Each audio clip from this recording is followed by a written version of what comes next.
shortly after an agreement to form a national emergency government in Israel. Leader of the Blue and White Kahol Lavan party, Benny Gantz, tweeted triumphantly that democracy in Israel has been safeguarded.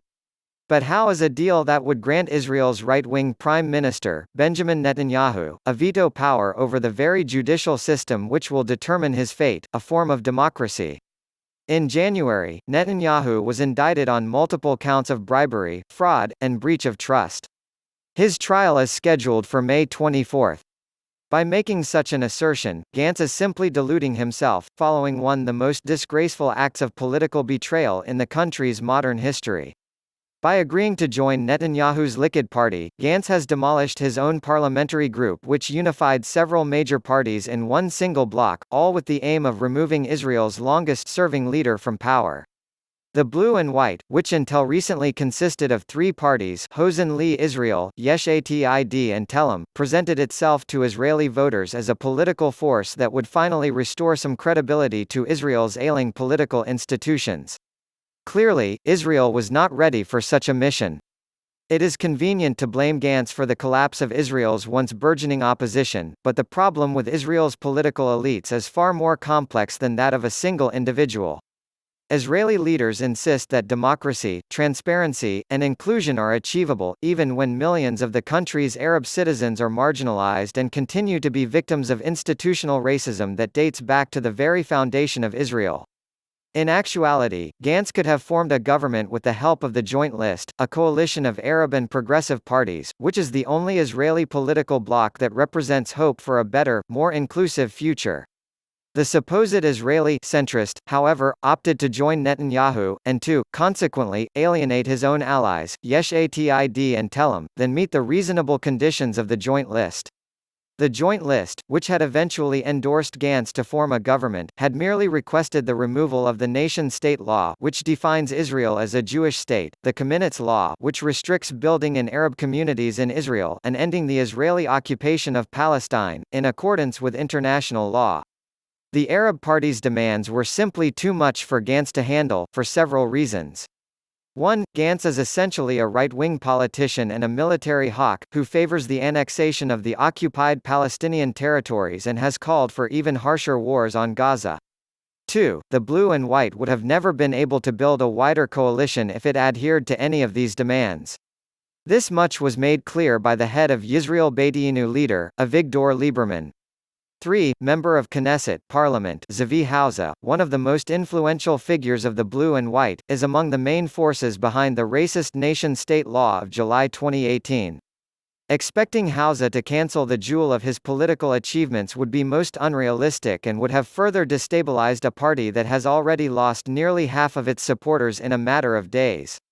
Hausa is an interesting character, an ambitious politician and a person to watch, as he will play an important future role in Israel's coalition government. Hausa will now become the proverbial long arm of the Judicial Appointments Committee, according to Yossi Verder, writing in Haaretz. This committee, in particular, was the main stumbling block in the difficult negotiations, which preceded the announcement of a government coalition deal between Gantz and Netanyahu.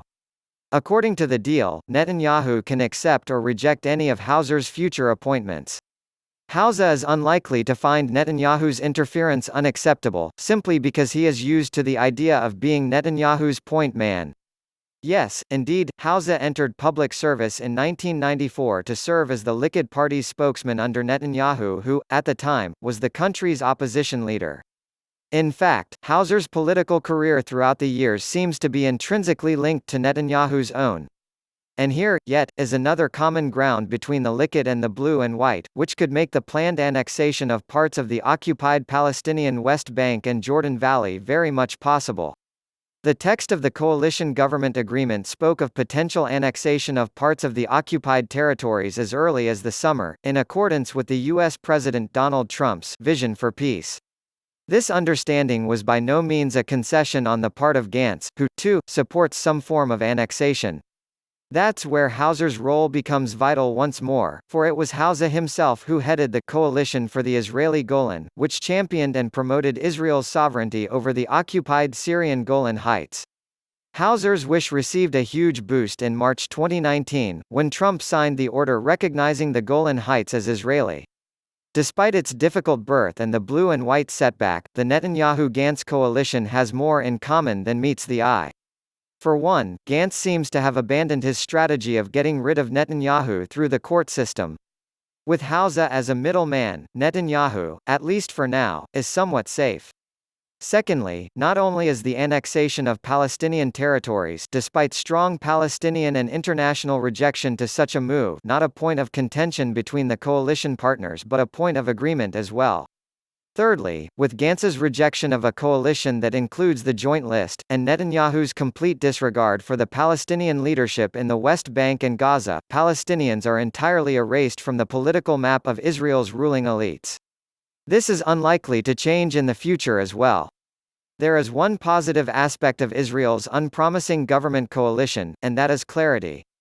Knowing of Netanyahu's anti-Palestinian, anti-peace, and anti-international law long legacy, we should have all the clarity needed to understand that no just peace can possibly be achieved when Netanyahu is still at the helm.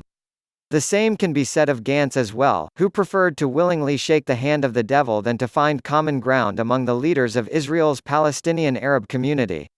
Even when Netanyahu's 18-month term as prime minister expires, a Gantz-led Israeli government is unlikely to fare any better.